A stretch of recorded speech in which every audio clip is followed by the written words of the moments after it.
चार पंक्तियों के माध्यम से मैं आपको बता रहा हूं आपकी व्यथा, और फिर यहाँ मेरे आदरणीय भाई विप्र बंधु बैठे हैं, उनके साथ में बात शेयर करूंगा।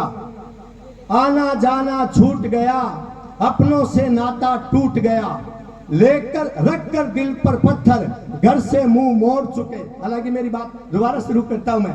आना जाना छोड़ चुके, अपनों से नाता तोड़ चुके, रखकर दिल पर पत्थर, घर से मुख मोड़ चुके।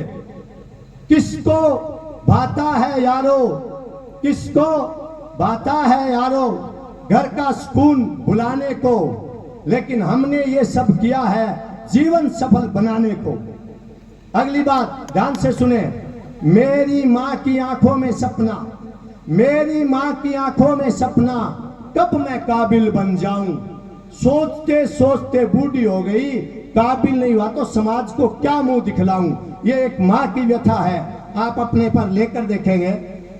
पिता मेरे से चला नहीं जाता, पिता मेरे से चला नहीं जाता, फिर भी काम पर जाते हैं। मेरा जयपुर का खर्चा पहुंचाने के लिए रोज कमा कर लाते हैं, रोज कमा कर लाते हैं।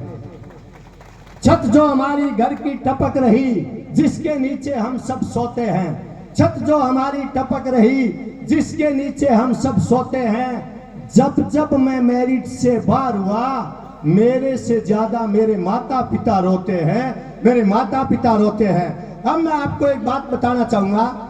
यहाँ पर हमारी विधानसभा में हमारे रतनगढ़ के प्रतिनिधि बड़े भाई साहब बैठे हैं, उनको ज्ञापन देकर अपना गुस्सा निकाल लेते हैं। बहुत से बच्चे उपेंद्र यादव के साथ आरपीएससी का घेराव करके अपना गुस्सा निकाल लेते हैं। बहुत से लोग सचिवालय के चारों तरफ धरना देकर गुस्सा निकाल लेते हैं। लेकिन मैं बता रहा हूं भाई साहब, हमारे समाज में एक साइलेंट गुस्सा और साइलेंट दर्द है जो किसी को दिखाई नहीं देता। मैं बताना चाह रहा हूं, जब एक बच्चा बड़े सपने पालकर अपने घर वालों से, माँ बाप से कमिटमेंट करके ये कहकर घर से निकलता है कि मम्मी पापा मुझे एक मौका और दीजिए, मैं जयपुर सीकर कोटा कोचिंग करूंगा और अब की बार मैं सफल होकर घर आऊंगा, और वो बच्चा दिन रात वहां मेहनत करता है।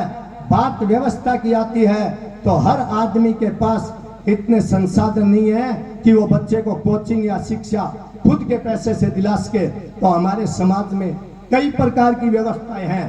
पिता कर्ज लेकर बच्चे को भेजता है, माता और बहनों जिनका तो मैं नमन करूं उतना ही कम है, अपने जेवर गिरवी रखकर बच्चे को कोचिंग के लिए भेजती है। और बताऊं, कई गार्जियन तो ऐसे हैं, कई माता पिता तो ऐसे हैं जिन्होंने अपने पुत्र पर, अपने खून के रिश्ते पर इतना ज्यादा विश्वास किया, जमीन तक बेच दी। लेकिन जब भाई साहब वो बच्चा होली या दिवाली त्योहार घर आता है और अपने मम्मी पापा को अपनी बात बताता है कि मैं कोचिंग में टॉप चल रहा हूं, ऑनलाइन ऑफलाइन टेस्ट में मेरी बहुत अच्छी रैंक आ रही है, अब की बार यदि कंपटीशन होगा मैं इस कंपटीशन में सफल होऊंगा और समाज और राष्ट्र की सेवा करूंगा, एक अच्छा इंसान बनूंगा और माँ बाप आपका सर गौरव से ऊंचा कर दूंगा। लेकिन विडंबना देखिए, चंद दिन पहले, एक दिन पहले, एक घंटा पहले जब पेपर आउट हो जाता है तो बताइए उन माँ बाप पर क्या बीतती होगी। ये सच्चाई है हमारे समाज की, हकीकत है। ये साइलेंट दर्द है जो किसी को दिखाई नहीं देता। उन दो लोगों का जिन्होंने उस बेटे को सब कुछ लुटाकर वहां भेजा था।